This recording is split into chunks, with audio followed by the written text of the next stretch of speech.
ఆడపిల్ల పుడితే 13,000, మగ పిల్లగాడు పుడితే 12,000 రూపాయలు మీ చేతిలో పెట్టిరు. చెప్పేది కరెక్టేనా?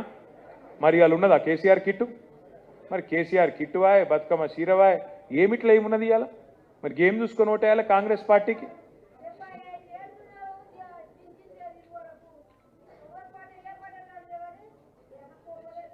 46 లక్షల మందికి సారు పెన్షన్ ఇచ్చిండు కేసీఆర్. ఎవరన్నా మిగిలిపోతే వాళ్ళకు కూడా ఇచ్చుకుందాం తల్లి, మీరు బాధపడకురి. ఇప్పిస్తాం, నువ్వు రందు పెట్టుకోకు, ఇప్పిస్తాము. కాకపోతే ఒక్క మాట అక్క, కోపానికి రాక బాలక్క. ఇప్పుడు నేను లేను, రేవంత్ రెడ్డి మీద కోపానికి రా, నా మీద అయితే లాభం లేదు. నేను అనేది ఏంటంటే ఒక్క మాట, మీ అందరితో ప్రార్థన, దయచేసి కోరేది, తప్పకుండా కొంతమంది ఎవరైనా మిగిలిపోతే మిగిలిపోవచ్చు, నేను కాదంటలేను, అందరికీ అయిపోయింది అంటలేను. ఎందుకంటే అమెరికాలో కూడా సమస్యలు ఉడిచిపోలే, ఇంకా ఆడ కూడా ఉన్నాయి, సేవలలో కూడా ఉంటాయి, నేను కాదంటలేను. కానీ ఒకటి సగబెట్టుకుంటూ వచ్చినాం. ఇవాళ వీడు మొత్తం ఎగబెడుతున్నాడు, మనం సగబెడితే వీడు ఎగబెడుతున్నాడు. గది నేను చెప్తున్నా, ఆలోచన చేయండి, ఆగం కాకురి. మళ్ళీ ఎలక్షన్లకు రాగానే, మళ్ళీ ఇప్పుడు మున్సిపల్ ఎలక్షన్ వస్తుంది చేవేళ్ళలో, రాగానే మళ్ళీ ఏం చెప్తారు, ఇంటింటికి చీర వంచుతారు. మళ్ళీ ఇందిరమ్మ చీర ఇచ్చిరా? ఇవాళ ఇంకా రాలేదా? అది కూడా ఇస్తలేడా? ఇస్తాడు, ఓట్ల కోసం మా ఇస్తాడు. ఇచ్చి మళ్ళా ఇగో మా బాలక్క దగ్గరికి వచ్చి, కోపం ఉందిగా బాలక్క అని చెప్పి నీ చేతిలో 2,000 పెట్టి, నువ్వైతే కుద్దు ముందు ఓటు కుద్దు అంటాడు.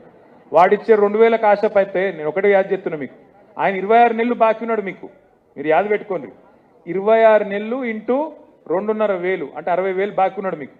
60,000 బాకీ ఉన్నాడు, 2,000 చేతులు పెట్టి ఓటేయమంటే వేద్దామా?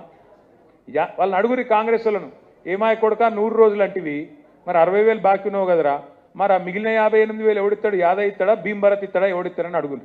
అర్థమైందా? ఒకట్లా అడగాలి. మీరు అడగకుండా మూగనోం పడితే మళ్ళీ వాళ్ళు నడిచేది నడుస్తూనే ఉంటుంది, మోసం యథావిధిగా జరుగుతుంది. అందుకే మోసపోకండి. మళ్ళీ ఒకసారి మోసపోతే అది వాన్ తప్పు అవుతుంది, మోసం చేసిన తప్పు అవుతుంది. రెండోసారి కూడా వాన్ చేతుల్లోనే మోసపోతే ఈసారి మన తప్పు అవుతుంది. రెండోసారి కూడా మళ్ళీ మోసం చేయనిచ్చిర్రు అనుకో, రెండోసారి కూడా మళ్ళీ వాడు చెప్పే మాయ మాటలు విన్నారనుకో, బొంతలో పడ్డారనుకో, ఇక ఈసారి మన తప్పు అవుతుంది. కాబట్టి కాంగ్రెస్ పార్టీని బొందబెట్టడానికి, కాంగ్రెస్ పార్టీకి బుద్ధి చెప్పడానికి మీకు మంచి అవకాశం రేపు చేవెళ్లలో, మొయినాబాద్లో, చేవెళ్లలో, శంకర్పల్లిలో మున్సిపల్ ఎలక్షన్లు వస్తున్నాయి. మళ్ళీ దండం పెట్టుకుంటే ఇంటింటికి వస్తారు. అడుగుని కంపల్సరీ, ఏమాయ కొడుక మా 60,000 ఎడవైనాయి, మా రైతు బంధు ఎడవైంది, 15,000 చేస్తా అంటివి కదా, చేయకపోతేవి కదా, ముసలోళ్ళకు 4,000 పెన్షన్ అంటివి కదా, ఏది? మా తులం బంగారం అంటివి ఏది? మా పొలగాన్లకు 5 లక్షల కారట్ ఇస్తా అన్నావు, మా చదువుకునే పొలగాన్లకు ఏది? ఆడపిల్లలకు స్కూటీ ఇస్తా అంటివి ఏది? ఇవన్నీ మీరు అడగకపోతే మళ్ళీ దొరకరు ఇంకో 3 ఏళ్ళు. అందుకే అడుగుండ్రి, నిలదీయండ్రి.